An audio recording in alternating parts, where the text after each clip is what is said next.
Merci de regarder Téléchat, mesdames et messieurs. Bonsoir et bienvenue dans ce journal que nous débutons avec ce décret portant nomination à un poste de responsabilité au ministère des Mines et de la Géologie. Monsieur Ouada Boudia est nommé directeur du cabinet du ministre des Mines et de la Géologie en remplacement de monsieur Ousmane Taha, appelé à d'autres fonctions. Dans l'actualité, le Premier ministre Emmanuel Nadingar a mis un terme à sa visite de travail de 72 heures dans la région du Logone occidental. Il a regagné N'Djamena cet après-midi même. La visite du chef du gouvernement dans le Logone occidental a été marquée par des meetings populaires et des séances de travail avec les autorités régionales. Ramad Deyassan. Baïnamar, chef-lieu du département de la Dodje, constitue la deuxième étape de la visite de travail du Premier ministre Emmanuel Nadingar dans la région de Logone occidental. Le chef de gouvernement a été chaleureusement accueilli à 5 km de la ville de Baïnamar par le préfet du département de la Dodje qui avait à ses côtés le maire de la ville de Baïnamar, les autorités administratives, civiles, militaires, les chefs traditionnels et les dignitaires religieux. Tout le département de la Dodje s'est mobilisé pour réserver un accueil digne de ce nom au Premier ministre Emmanuel Nadingar et sa suite. La population s'est massée tout le long du trajet qui va du village Manli jusqu'à la résidence du préfet de la Dodje.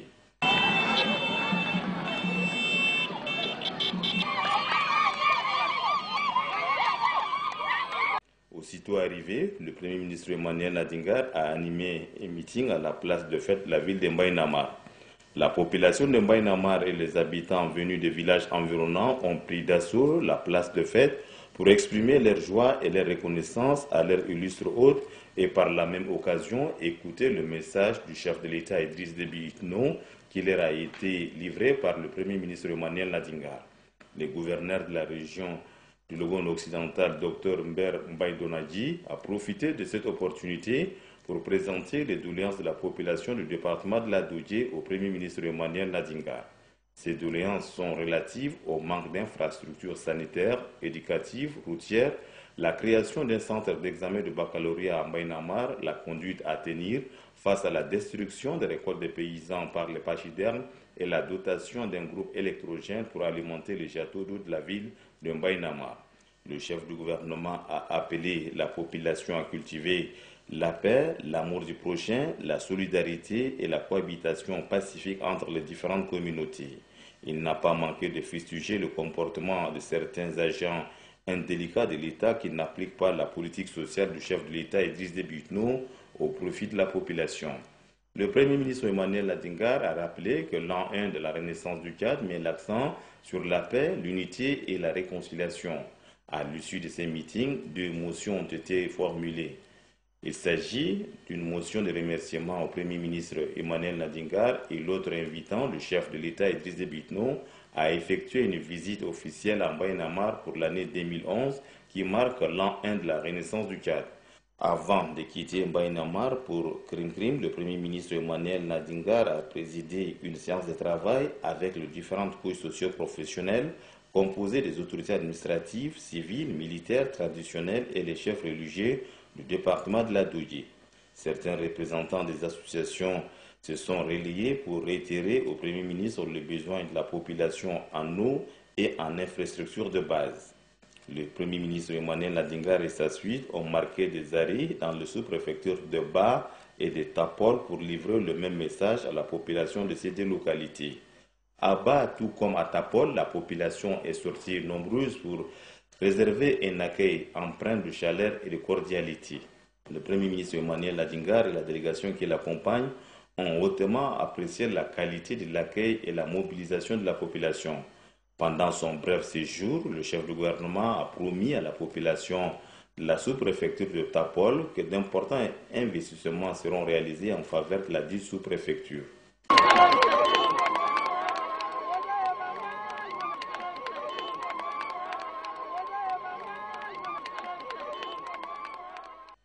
A noter aussi que lors du meeting qu'il a animé à la place de l'indépendance de Benoué, le Premier ministre Emmanuel Nadingar a axé son intervention sur la stabilité du pays et son développement socio-économique. Doba Robert. Porteur du message du chef de l'État, le Premier ministre Emmanuel Nadingar a au cours de ce meeting invité la population de Benoît, chef-lieu du département de Ngourkoussou, à la culture du pardon, de l'amour et de la tolérance. L'unité nationale, la réconciliation entre les fils du Tchad, la stabilité du pays, la cohabitation et le travail sont entre autres des thèmes développés par le chef du gouvernement. Ces valeurs, précisent-ils, répondent parfaitement aux aspirations du chef de l'État. À l'an 1 de la Renaissance, nous devons regarder ce qui aide chaque citoyen à produire, chaque citoyen à avancer, chaque citoyen dans son bien-être, chaque citoyen dans son développement. C'est le grand message de l'an 1 de la Renaissance. Le travail de nos propres mains doit être juste et rémunéré. Notre production doit nous amener la richesse. Alors, nous allons développer notre département. En développant notre département, on développe notre pays. Selon le chef du gouvernement Emmanuel Nadingar, la construction du district sanitaire de Benoît, qui sera bientôt équipé de matériel moderne, permettra à la population d'accéder à des meilleurs soins. Faisant d'une pierre deux coups, le Premier ministre a eu une séance de travail avec les autorités administratives, militaires, civils et traditionnels de la sous-préfecture de Benoît. Au centre de son intervention, le respect de l'autorité de l'État, la bonne gestion de la chose publique, la protection de l'environnement et la scolarisation des enfants. Les couches socio-professionnelles rencontrées ont saisi l'opportunité pour égrener un chapelet de doléances. Il s'agit du manque de structures socio-éducatives et du manque du personnel qualifié dans certains services déconcentrés de l'État. La délégation conduite par le Premier ministre a visité le site de forage du pétrole à Bémira, localité située à 8 km de Benoît.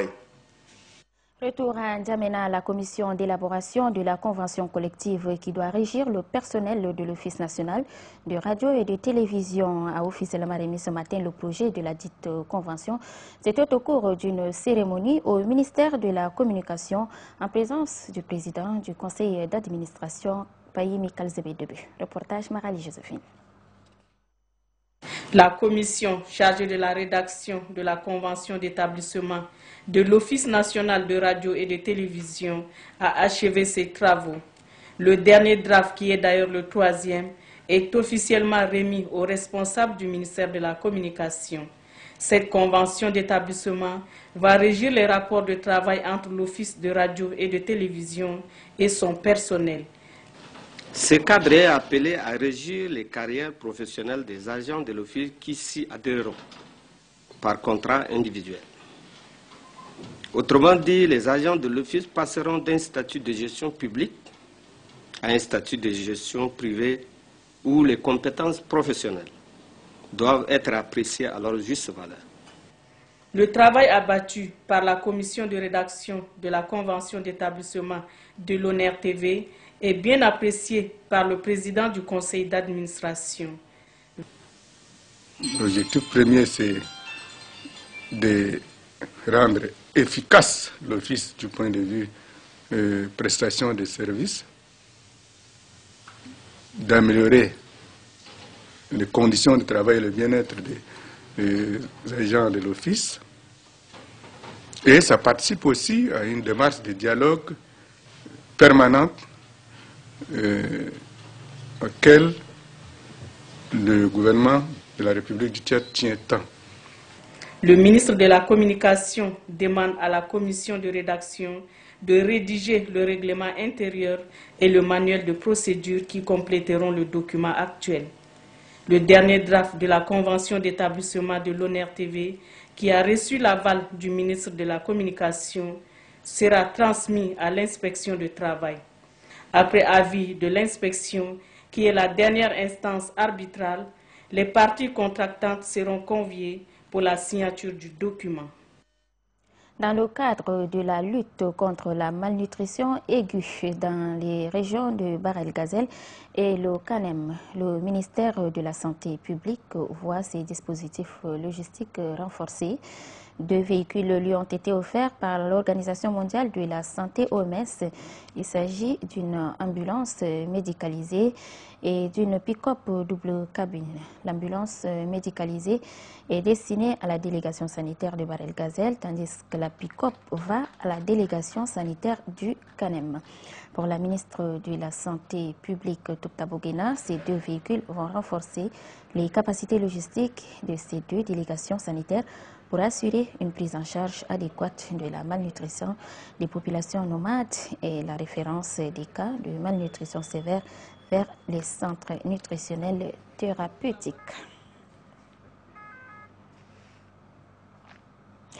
Les travaux de l'atelier de validation du rapport d'évaluation des besoins au renforcement des capacités en alphabétisation et éducation non formelle ont débuté ce matin ici dans la capitale.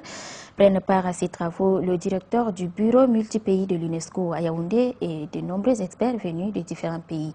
Le document autour duquel planchent les experts vise la réduction du taux d'analphabétisme chez les adultes. Sopfabe Henry.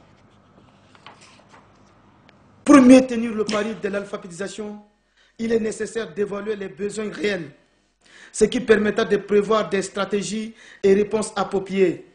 C'est pourquoi une mission d'évaluation des besoins a été lancée il y a 2 mois. L'évaluation porte essentiellement sur le renforcement des capacités en alphabétisation et éducation non formelle. Actuellement, il manque de données claires et fiables sur le sujet, d'où l'urgence d'inverser la tendance en privilégiant la question des statistiques et au besoin aboutir à la mise en place d'un système d'information pour le management de l'alphabétisation et de l'éducation non formelle. Le secrétaire général du ministère de l'Éducation nationale, Dono Orengal Neldita, qui insiste sur cette préoccupation, rappelle qu'il s'agit d'une solution névralgique au défi de l'alphabétisation. Le directeur du bureau multipays de l'UNESCO ne trouve pas à redire. Benoît Sossou affirme que le renforcement des capacités est l'axe stratégique majeur pour garantir une meilleure politique d'alphabétisation et d'éducation non formelle. Les participants à la rencontre sont invités à un diagnostic minutieux afin de produire des statistiques à même de réorienter la politique de l'alphabétisation et de l'éducation non formelle. La rélecture des dispositions du Code de procédure pénale était à l'ordre du jour du colloque organisé par le programme d'appui à la justice au Tchad Prajuste. Pendant 2 jours, experts nationaux et internationaux, cadres du ministère de la Justice et leurs partenaires ont échangé sur plus de 100 articles du dit code. La réactualisation de ce code de procédure pénale vise à restaurer la sécurité judiciaire. Siga David. Plus de 100 articles du Code de procédure pénale sur les 640 ont fait l'objet d'une relecture par les experts, cadres et partenaires du ministère de la Justice. Il s'agit entre autres des dispositions relatives à l'organisation en matière pénale, des renvois d'un tribunal à un autre, des gardes à vue, des crimes et délits commis à l'étranger. La réactualisation de ce code de procédure pénale et des lois spéciales numéro 14 et 6 relatives à l'environnement et à la santé de reproduction vont concourir à la sécurité juridique pour répondre aux attentes de la population. La réforme du système judiciaire tchadien, voulue par le gouvernement, n'est qu'à ses débuts, déclare le coordinateur du Prajuste. Le chemin est long pour aboutir à la validation de certains documents institutionnels. Cependant, l'espoir est permis, soutient le coordinateur du Prajuste. Nous allons mettre en place dans les jours à venir un petit comité qui va donc insérer toutes les modifications, mais poursuivre la réflexion sur certains points. Donc une fois que le texte sera refait, nous allons encore le soumettre donc à la relecture. Donc de chacun des participants, ils auront donc une copie, ils vont relire si nous avons tenu compte de toutes les observations. Une fois que nous avons recueilli les observations, on va le soumettre donc à la commission de réforme judiciaire et ensuite au gouvernement pour adoption. Une fois que le gouvernement l'a adopté, c'est en ce moment qu'il pourra aller donc à l'Assemblée pour être débattu et adopté. Selon Mahamat Saleh Benbian, le Prajuste s'investit pour amender les textes juridiques désuets afin de répondre aux attentes des Tchadiens.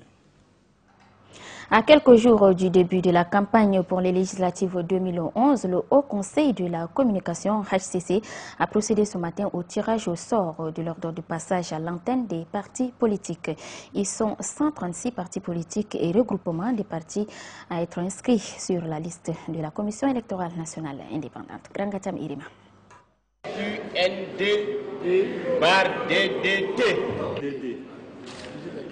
À 4 semaines des élections législatives du 13 février prochain, 136 partis devront se livrer à un impérieux exercice communicationnel.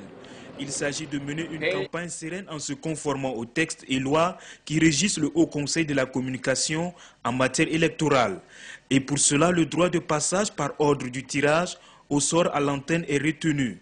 Cette opération de tirage au sort des listes des partis et groupements des partis est une des clauses de l'accord du 13 août 2007 qui exige que le passage à l'antenne ne se fasse pas par ordre alphabétique, mais par tirage au sort. Le temps d'antenne va être réparti entre 136 listes pour l'ONRTV au niveau national.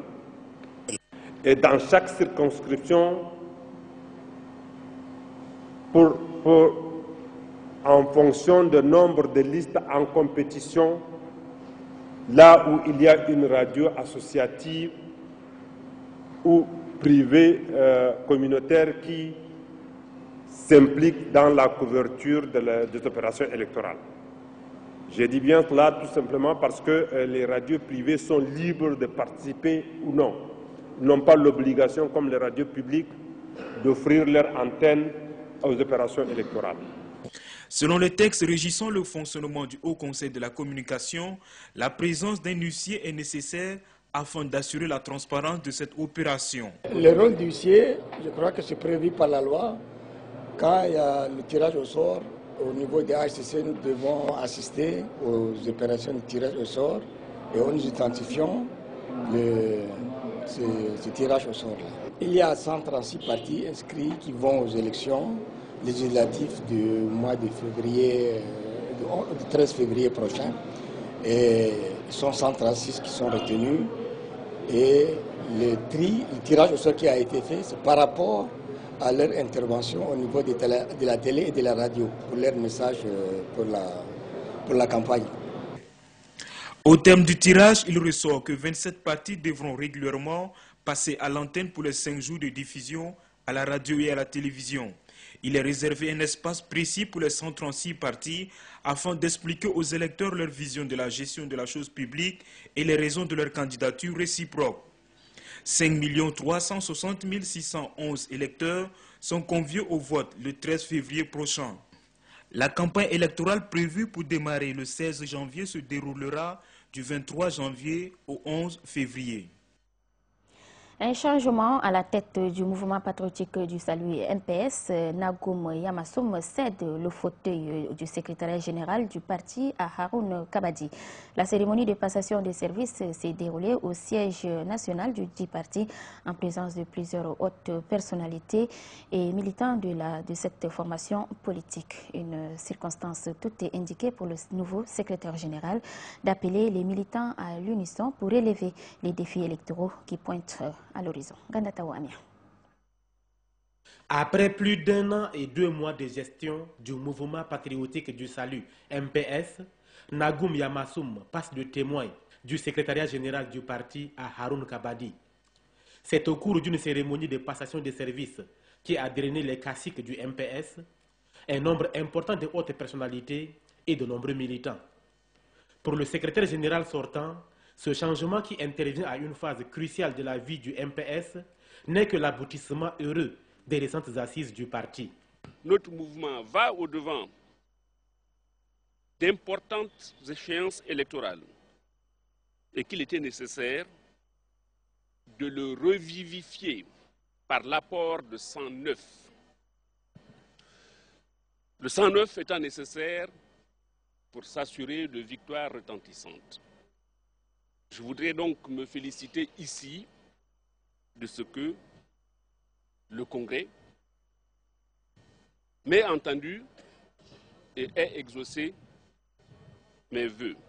Témoignant sa gratitude au président fondateur du MPS pour la confiance renouvelée en sa modeste personne et remerciant les congressistes et tous les militants, le nouveau secrétaire général du parti prend la mesure des défis qui l'attendent. En nous confiant la gestion du MPS, le camarade Idriss Déby Itno, président fondateur du MPS, et les congressistes attendent et exigent de chacune et de chacun de nous beaucoup d'abnégation, plus d'efforts et de sacrifices pour l'atteinte des objectifs politiques, des échéances électorales qui pointent à l'horizon, mais également de la gestion plus transparente et plus efficace du MPS pour la poursuite du mandat social du grand bâtisseur du pays de Toumaï, le camarade Idriss Déby Itno. Haroun Kabadi a rassuré le secrétaire sortant de poursuivre la gestion du MPS dans la continuité. Il appelle de même les militants à œuvrer dans l'union et leur demande de consentir beaucoup d'efforts et de sacrifices afin d'envisager avec détermination et confiance l'avenir du MPS. Quittons à présent N'Djamena pour nos régions. Les filles et fils de la ville de Fianga ont célébré avec faste les festivités marquant le cinquantenaire de l'indépendance du Tchad. La cérémonie s'est déroulée à la place de l'indépendance du département de Mont-Ili, une festivité présidée par le préfet de la dite localité. Doba Robert. C'est avec un réel engouement que la dynamique population de Fienga, ville historique du Moyen-Kivu-Est aux énormes potentialités agro-silvo-pastorales, a commémoré les 50 ans de l'accession du Tchad à la souveraineté internationale. Une commémoration qui répond parfaitement à ses aspirations quand on sait qu'elle coïncide avec l'an 1 de la Renaissance. Transcendant leurs divergences, les habitants de cette sous-préfecture frontalière du Cameroun se sont mobilisés comme un seul homme pour donner du relief à cette commémoration inédite placée sous le signe de l'unité, de la réconciliation et du progrès. C'est le lieu ici de glorifier le Dieu Tout-Puissant qui, dans sa miséricorde, s'est penché sur notre pays et a suscité un homme dont le charisme, l'audace et le courage puisent leurs racines dans le patriotisme qu'il incarne et le sens élevé du devoir qui l'anime. J'ai en l'occurrence nommé son Excellence Idriss Déby Itno, président de la République, chef de l'État. Faisant l'historique des 50 années d'indépendance du Tchad, le préfet du département de Mont-Ili a relevé que l'avènement de la démocratie constitue une étape déterminante dans la consolidation de cette indépendance.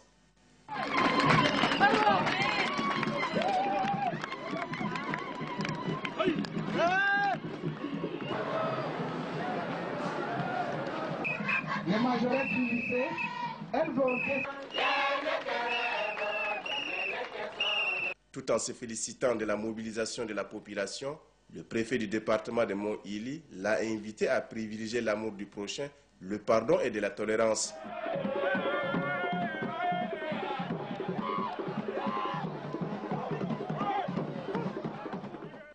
La population de la sous-préfecture de Moulkou n'est pas du reste par rapport au cinquantenaire de l'indépendance. Les habitants de cette localité se sont retrouvés autour des autorités administratives, civiles et militaires pour commémorer ce grand événement. Nangyo Arnaud.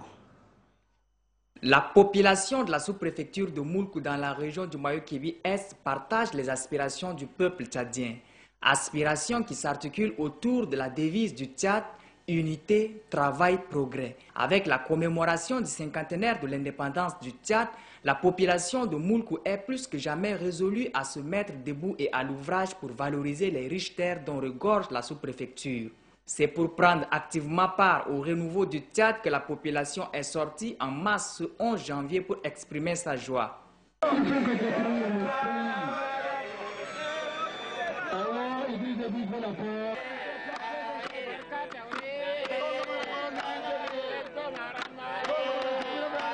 Pour le sous-préfet de Moulkou, 50 ans dans la vie d'une nation méritent bien d'être fêtés. Le Tchad, qui faisait ses premiers pas dans les années 1960, est désormais mature. C'est pourquoi ses fils doivent définitivement enterrer la hache de guerre pour s'atteler à l'œuvre du développement en soutenant le chef de l'État Idriss Déby Itno qui se dévoue corps et âme pour faire du Tchad un pays émergent.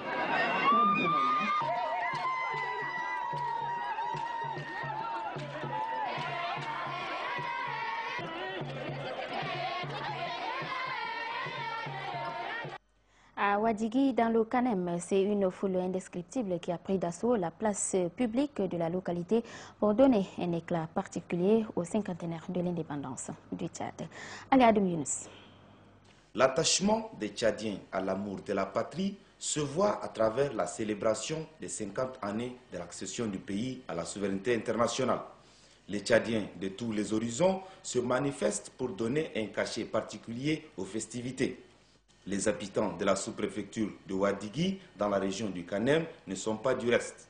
La mobilisation est de taille. Toutes les couches sociales ont pris part à la cérémonie.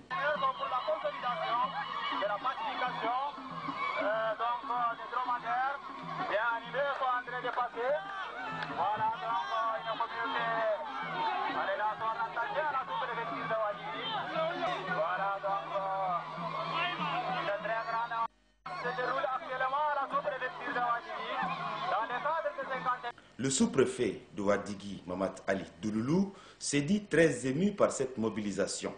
Il exhorte la population à la tolérance, à l'unité nationale et à la protection de l'environnement. Pour lui, la sous-préfecture de Ouaddigui a bénéficié de plusieurs projets dans le domaine des infrastructures sanitaires, éducatives et agro-pastorales.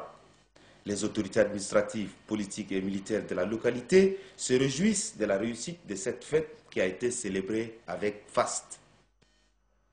Et puis la population de Amdoubak dans le lac Tchad a célébré avec éclat les festivités du cinquantenaire.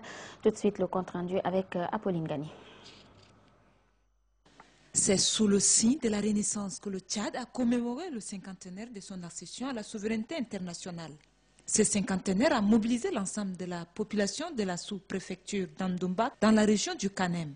Unis autour de leur sous-préfet, les habitants d'Amdoubak ont revisité l'histoire mouvementée du Tchad pour se projeter dans le futur. Pour eux, comme le soutient leur sous-préfet, le moment est venu de bannir la haine et les clivages qui ont contribué à maintenir le Tchad dans la pauvreté.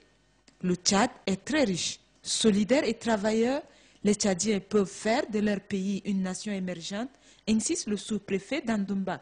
Pour lui, la vision du chef de l'État qui a pour fondement la réconciliation nationale, la paix et le travail en vue d'un essor harmonieux du Tchad n'est pas une utopie. La sous-préfecture d'Amdoubak, reconnaît-il, peut valablement apporter sa contribution au développement du pays.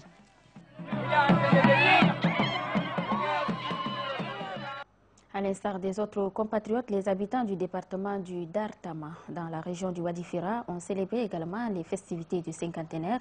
La cérémonie riche en couleurs s'est déroulée à Guérida, chef-lieu du département de Dartama, et c'est le préfet du dit département, Issa Gérard, qui a présidé la cérémonie. Mohamed Moussa Abamechib.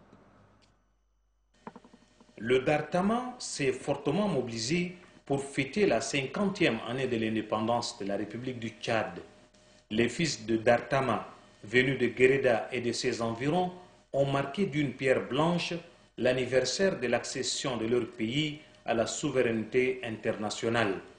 Hommes, femmes, jeunes de cette partie est du Tchad ont défilé à la place publique de Guérida. Sous le regard attentif des autorités locales, les détachements de l'armée nationale tchadienne ont émerveillé l'assistance. Tout en félicitant la population de son département pour cette gigantesque mobilisation, le préfet de Dartama, Issa Gérard, a exprimé sa gratitude aux plus hautes autorités du pays qui n'ont ménagé aucun effort pour la réussite de ces festivités. Il demande en outre aux habitants du département de Dartama de se mettre au travail pour contribuer à l'émergence du Tchad. Danse traditionnelle et défilé ont ponctué la commémoration du cinquantenaire de l'indépendance dans la sous-préfecture de Darada. Suivez ce reportage de Adef Ahmed Benrama. La sous-préfecture de Arada, dans la région de Wadi-Fira, est une circonscription administrative à prédominance pastorale, un secteur qui contribue grandement au tissu économique. C'est dans l'unité, la fraternité et dans la ferveur patriotique que les fils de Arada ont célébré le 50e anniversaire de l'indépendance du Tchad. Ils sont venus de toutes les localités de la sous-préfecture. Après 50 années d'indépendance, la population doit tourner la page de l'histoire sombre du pays et jeter les bases d'un Tchad fort, uni et prospère. C'est la préoccupation qui anime le sous-préfet d'Arada à l'occasion de la fête du cinquantenaire. Le sous-préfet a fait remarquer que le Tchad, secoué par des périodes de troubles, retrouve son élan. Et ce, sous l'impulsion du président de la République, Idriss Déby Itno, artisan de la paix et de la démocratie, instauré en 1990. Il invite ses administrés à traduire dans les faits l'an 1 de la Renaissance. L'unité nationale, la réconciliation, l'amour de la patrie et la culture de la paix doivent guider les actions de tous les Tchadiens, relève le sous-préfet. Le défilé qui a marqué la célébration de la fête anniversaire a permis à la population d'exprimer sa fierté et surtout sa dignité d'avoir acquis son indépendance. C'est un défilé qui a vu la mobilisation de toutes les catégories socio-professionnelles. De la culture dans ce journal, après avoir animé avec succès les festivités du cinquantenaire de l'indépendance, l'ILN, le groupe musical tchado-burkinabé, a procédé au lancement officiel de son 5e album ici à N'Djamena. Il est intitulé La Rédemption. C'était ce matin au Centre culturel français. Innocent Kilayou.